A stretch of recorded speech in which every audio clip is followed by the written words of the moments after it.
Mereka lebih mementingkan ya ketuanan Melayu termasuk politik daripada ketuanan ekonomi untuk orang Melayu, yang merupakan suatu daerah yang lebih relevan untuk zaman sekarang ini, yang lebih dipacu oleh ekonomi misalnya, atau mungkin boleh dikatakan sebagai perlu mementingkan ketuanan sains dan teknologi sekarang ini. Tapi ini kurang nampaknya diamalkan atau digarap oleh orang Melayu Malaysia. Satu ketika mungkin istilah ketuanan Melayu itu sangat-sangat penting. Namun demikian, berlaku satu keadaan di mana ketuanan Melayu itu telah disalahgunakan oleh pihak-pihak tertentu. Maka bila disalahgunakan oleh pihak-pihak tertentu di kalangan orang Melayu, maka bangsa-bangsa asing melihat orang Melayu ini cakap banyak. Buktinya di mana? Dalam konteks itu, saya tak mengatakan bahawa tidak boleh terus hidupkan istilah ketuanan Melayu. Boleh, tetapi ia kena digandingkan dengan daya kepemimpinan orang Melayu. Maknanya the Malay leadership. Malay leadership ataupun kepemimpinan Melayu dalam ekonomi. Malay leadership dalam isu sains teknologi. Malay leadership dalam community development. Maka nanti saya mengharapkan satu hari bangsa-bangsa bukan Melayu akan mengatakan bahawa ya, orang Melayu memang layak untuk memimpin kami. Sekarang ni kalau kita sekadar bergantung pada kekuatan ketuanan Melayu, mengatakan bahawa Malaysia itu ialah tanah orang Melayu, saya rasa nanti takut-takut sandaran kita itu semakin hari semakin rapuh. Jadi kita perlu kuatkan sandaran itu dengan membuktikan bahawa ketuanan Melayu itu bukan sekadar satu slogan kosong, tapi dibuktikan memang walaupun katakan bukan orang Melayu yang merupakan cemerlang dalam semua bidang, tapi sekurang-kurangnya kita tidak merupakan yang ketinggalan. Ambil sebagai contoh, dalam peperiksaan SPM tahun ini, yang dapat 20A dalam sejarah ialah anak perempuan Melayu di Malaysia. Bapaknya nelayan, maknya membuat jahitan yang mudah-mudah di rumah. Rumahnya usang, penuh dengan lubang. Tetapi budak ini, dia berjaya, dan bila wartawan bertanya dia, kenapa kamu berjaya? Kamu kan tak cukup makan sebab bapak kamu nelayan. Jawapannya apa?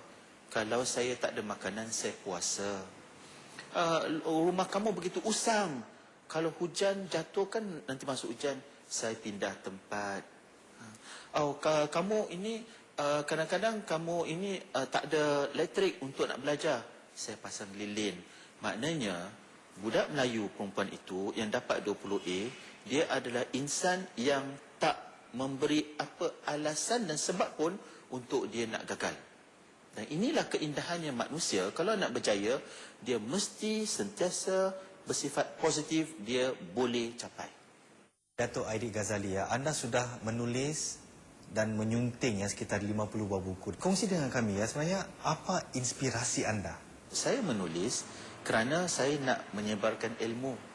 Saya bukan menulis untuk jadi kaya melalui saya punya buku. Jadi saya jelas, justru bila buku saya dengar di fotokopi, saya tak ada masalah. Sebab bagi saya yang penting ialah penyebaran ilmu itu. Niat saya nak menyebarkan ilmu. Bagi saya, apa cara lagi kita nak sumbang pada masyarakat kalau bukan meninggalkan penulisan-penulisan yang penuh dengan pengalaman dan benda yang terkandung dalam hati, di mana kalau kita tidak mendokumentasikan itu, alangkah sayangnya masyarakat dan generasi selepas saya itu tidak akan dapat peluang. Bapa anda, saya dapat tahu ialah bekas seorang anggota parlimen di Singapura ini ya, dan dia juga bekas penjawat jawatan setiausaha politik di Kementerian Pendidikan ya. Mungkin apa agaknya perkara terpenting yang anda belajar daripada beliau? Bapa saya, Allahyarham, dia sering membawa saya ke pusat komuniti bila dia jumpa dengan masyarakat seminggu sekali itu. Dan umur saya seawal 6 tahun, saya terdedah pada bagaimana beliau berinteraksi dengan masyarakat. Dan tentu sekali masyarakat yang datang itu bukan masyarakat yang ucap tahniah, masyarakat yang datang sebab nak minta penyelesaian pada masalah. Jadi awal-awal lagi saya sudah mempunyai satu otak yang mana pantang lihat masalah mesti nak selesai. Itu satu. Keduanya, saya bersyukur kerana saya telah dapat tempat dalam ACS. Kerana pada zaman saya itu, mungkin di dalam sekolah saya itu saya seorang saja orang Melayu, anak Melayu, ya. Dan kita terdedah pada persaingan. Dan kita hanya ada dua pilihan, sama ada kita tenggelam ataupun kita terus bersaing. Di ketika itu saya pilih bersaing. Tapi bila saya pilih bersaing, saya kena disiplinkan masa saya. Jadi daripada sekolah saya pulang ke rumah. Dan saya amalkan tiap-tiap hari saya bangun pukul 4 pagi, 4:30 pagi, walaupun bukan hari exam, kerana waktu pagi itulah kita sangat cergas dan cerdas otak kita. Pukul 6 suku pagi, gate kadang-kadang belum dibuka, saya sudah terpacak di gate.